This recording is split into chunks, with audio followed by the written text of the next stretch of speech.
training and development. Wait a minute. That slide shows somebody on the train, not training. Confusion. Oh, well. Training and development. There's all it comes improved productivity because you want the employee to perform and perform well. The employee wants to perform well as you go through. So training, you focus on short-term skills.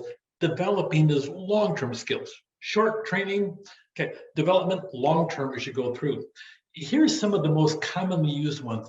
Of all of them, in my opinion, by far, the most important training activity you can do as an employer is orientation. Orientation isn't held by HR where they come in and they fill out 3 hours worth of forms. That is not orientation. Typically, HR will do that, and they'll also have something about sexual harassment and about a couple company policies you go through. Orientation is not the duty of HR. Orientation is the duty of the supervisor. HR should sit down there and make certain the supervisor has a plan, but HR is not going to show them where the restrooms are. HR is not going to show them all the different parts of the job when it comes down to it. That is the supervisor's job, and it should not be taken lightly. There should be a formal activity that's involved. Yes, they do the HR, this is our official policy, you must abide by it, or bad things will happen. We'll bring the water boards out. They don't use water boards anymore. They're not supposed to anyway. But that being said, supervisors sit down and have at least a weekly review of different things with the supervisor for the first month, and then have a checkup about every other week, just making certain the employee is launched with a really good orientation, knowing what's expected, and letting them have a chance to ask questions. A lot of it's on the job training as you go through. There's also apprenticeships, which acts a lot like a college degree, where people go through 4 years of training in the skilled trades, and they go through different levels, and then they finally get a full-blown journeyman's license at the very end of the apprenticeship. There's off-the-job training. So sometimes you'll have on-the-job training or off-the-job training. I was involved in a program where we went through, and I had 4 different unions. We had a large interior space, and every semester they'd bring a crew in. They would bring in, first of all, the carpenters, and they would build a house inside of a large space. And then they would bring the plumbers in. They would plumb the space. They'd bring electricians in. They would bring the roofers in, and they would sit down and build an entire house every semester. And the last week, they would tear down the house. And then guess what? They build it again. It was really good training, both on the job, kind of off the job, since they weren't working on a real job, and apprenticeships. So you have online training, which exploded really during 2020 with COVID in the process. And then you have vestibule training. The vestibules aren't that little space between a door and a secondary door. That's called the vestibule. But vestibule training refers to actually having a site location at a company that's used for formal training or classroom purposes, or job simulation. All those are probably the 7 most common types of training and development activities you'll see. It really does help a lot when it comes down to employees and employees sticking around. FedEx, they have a fabulous training program. They spend 6 times more on employee training than other firms do, including their own industry. They have a whole 4% turnover rate. That is remarkable. When you get involved into how much detail is involved, a lot of the work is manual work, moving boxes back and forth into the truck, out of the truck, into the truck, out of the truck.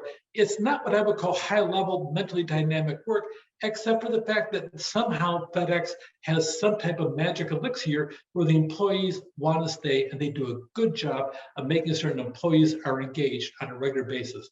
FedEx has a good plan, but their good plan begins and ends when it comes down to training and development, which keeps their turnover rate very low.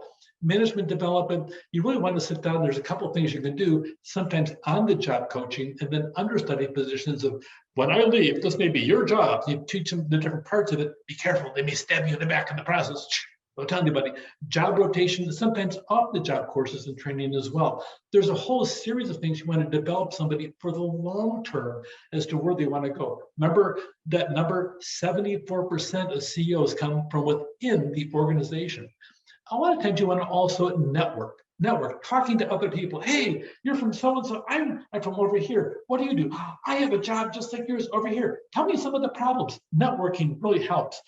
That way you can share things. Sometimes somebody in the same position in a different organization can really help you out, or they may be in a job interview someday that's sitting there and listening to your questions. So make certain you network in a positive way. Sometimes you get mentors to help guide you through the process as well.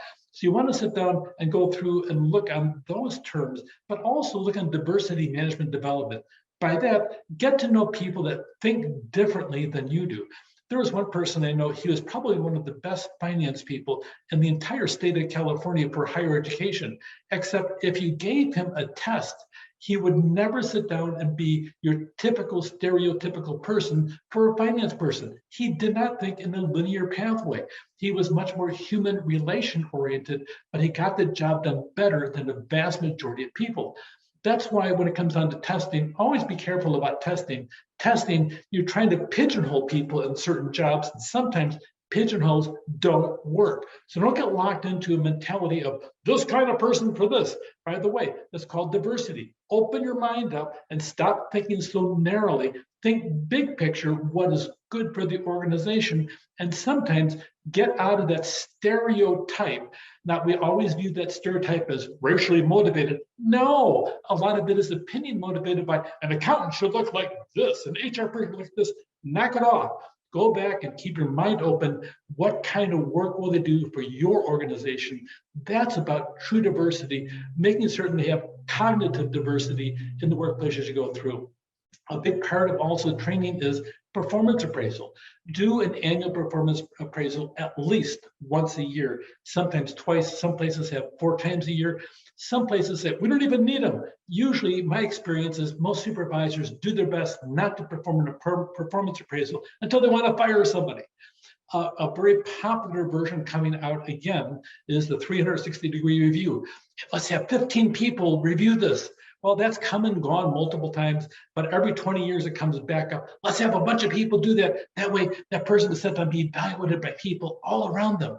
So that being said, it works, but it really does take a huge amount of time. At one point, we had a 20-person review of all administrators. Every May, the entire organization was bogged down. I've got to do this. And they would spend 15 minutes, 30 minutes on an employee that they went through. One dean had 24 different people they had to evaluate because there are that many different committees. That person almost couldn't do any work during the week because they're so busy doing evaluations of people, not even in their department. So they're good and they're bad, just depends, but you'll see a lot of performance appraisals come and they go. Some of the mistakes that happen, here are some of the most common ones. The list is actually much bigger, but you'll have a contrast. This person's fabulous. Why can't you be like so-and-so? They're wonderful. Instead, you're like this. So it's a contrast effect. Or the halo, this person can never do anything wrong. Wow, they're a saint. This person, they can't do anything right. They're evil. Yes, yes. Okay, or similar to me, somebody that's my height, my weight, just like me. Handsome, can't help themselves. Similar to me effect. Okay, or the recency that you really screwed up. But that was last month. I did 11 months of great performance. No. Okay, recency effect. So it depends what it's coming down to. But the most important training orientation on the performance appraisals, be careful about, you want to look at the time period for the assessment, not recently, but also be fair and equitable in the process. And staff development really reduces employee turnover. Take care.